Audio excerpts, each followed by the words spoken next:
You can learn great law of attraction techniques in other videos, but here we're going to teach you how to make those great techniques work. So if you're all in, let's do this. If you're working with law of attraction techniques like affirmations, visualizations, and such, but you're not applying the steps that I'm going to talk about in this video, chances are it's not working or the effectiveness is greatly diminished. Manifestation using the law of attraction is basically the ability to cultivate the frequencies that match that which you desire in order to attract it into your life.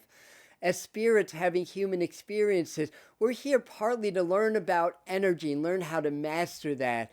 And one of the most important spiritual lessons that we'll ever learn in this lifetime is the ability to consciously manifest our reality, because it requires the ability to connect with energy, to learn how to direct energy, to shift frequencies in order to create our desires. The first thing that we need to do is develop a meditation practice. That is what's going to make everything else work. Develop the mastery of mind, develop the connection to spirit, and learn basic meditation. That is just the ability to be silent, to be with your breath, and to not think. Just to be with your breath, feel your breath, your body, the space around your body, transcend the physical, and connect more with the spiritual. And when you're developing your meditation practice, you want to get so present in meditation that you're not a body, you're not a name, you're not your physical being, your energy, your spirit.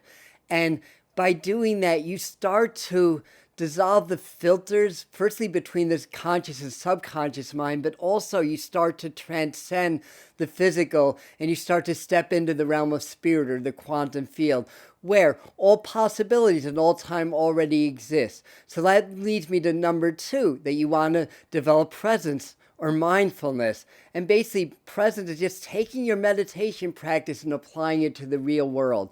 So you want to be present of mind and present of heart. And how do we do this? Well, according to Eckhart Tolle, every time you think about it, just stop your thoughts, be aware of your breath, your body, everything going on in the now moment, focusing on nothing, being aware of everything, and just hold that until something takes you out of it. And then you start to tap into universal consciousness.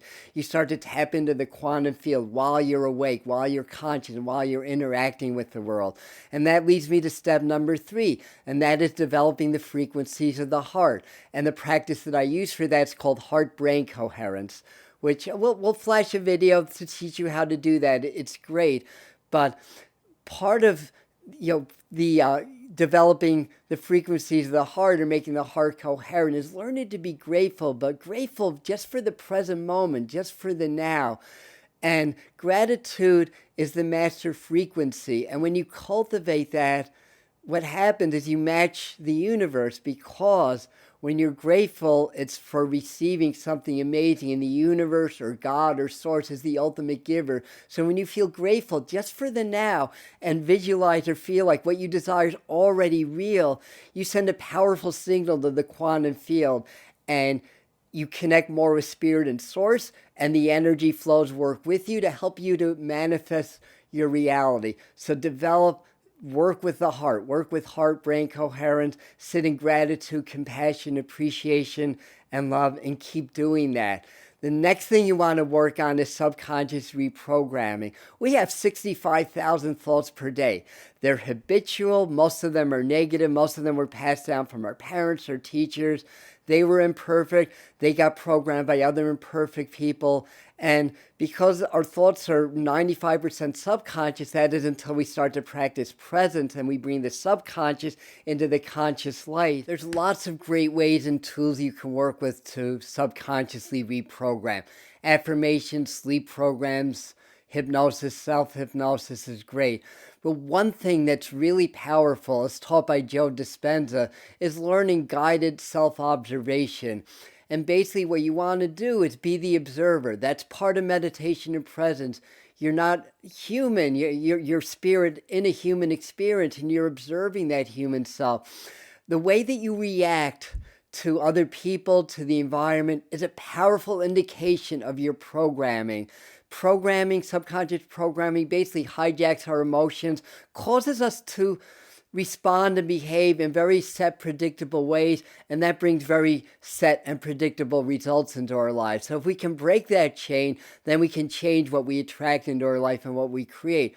So the way that this works is when you're in a situation and you find yourself reacting negatively, what you want to do is just step back and observe yourself reacting. Rather than be the person reacting, observe. And then that moment, you're not the program. You're watching the program in action. And from awareness and understanding, then you can initiate change. And you can use many tools to change that. Subconscious reprogramming, well, that's what we're talking about, but mental rehearsal, things along those nature. That is really key. We have to change the programming and adopt a new programming where we're master creators and what we desire and we want come to us easily and effortlessly, that we're deserving, we're worthy, we're powerful, we are love, we are spirit, we are master creators.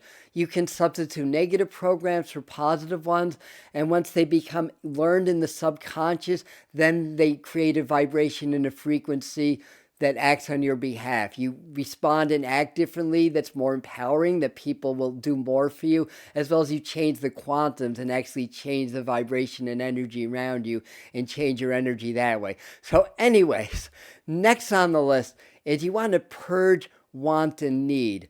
When we think that we want or need something, we're actually telling the universe or the quantum field that doesn't exist, and we create more distance, more resistance to it.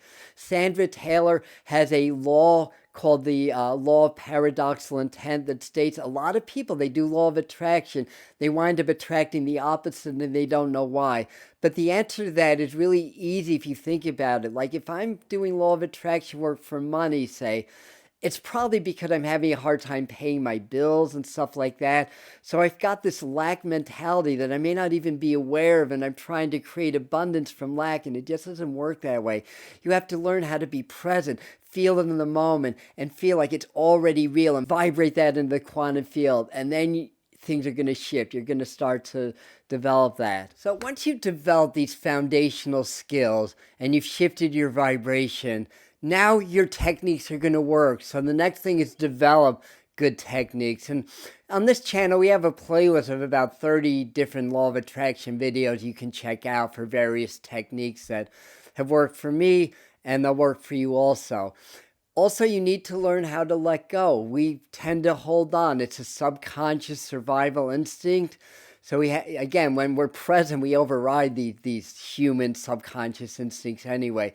So the ability to let go is so important. If you're holding on to something, I'm attracting money or I'm attracting love, and I keep thinking about it and thinking about it, I'm not letting it go. I'm not releasing the energy, and therefore I'm not changing the vibrational fields around me to attract what I desire.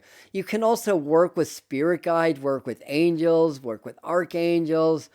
They're here to help, so definitely do this. Also understanding things in other lifetimes. Sometimes our subconscious blocks aren't even from this lifetime, but they're from other lifetimes. Especially if you're doing everything else right and it's still not working. Maybe do some past life regression or understand maybe some traumas that you had in other lifetimes that are part of your soul frequency. So when the soul travels into a new body, the soul frequency becomes part of the reality in this lifetime. So past life therapy can help. And the other thing is, remember, you've got to act to attract. But that said, if you're a grandmaster of manifestation through law of attraction, theoretically anyway, all you need to do is sit there, vibrate the frequency, and you'll attract the circumstances to you. I think most of us, not all of us, are quite there yet. So do the appropriate action, but the action should stem from being in the energy of what you want, being in the vibration of what you want, rather than the other way around. So it's almost like I don't think so much about my actions. I mean, I may plan them somewhat. I don't think about it so much. But when I'm doing the energy work and I'm becoming the frequency of what I want to attract, it's almost like my subconscious or spirit tells me, or I know automatically what's the best worldly action to do in order to support the energetic work that I'm doing for the law of attraction. So that's basically it. So, again, the action really becomes the grist for the mill for everything else. If you want to learn a really amazing manifestation tool for money using numerology, the 369 of Nikola Tesla, check out the video right over here and develop your tools. You'll be so happy you did. Don't take shortcuts. Develop the right vibration and frequency that your tools will work. And law of attraction, or I should say manifestation using law of attraction, absolutely does work. Namaste.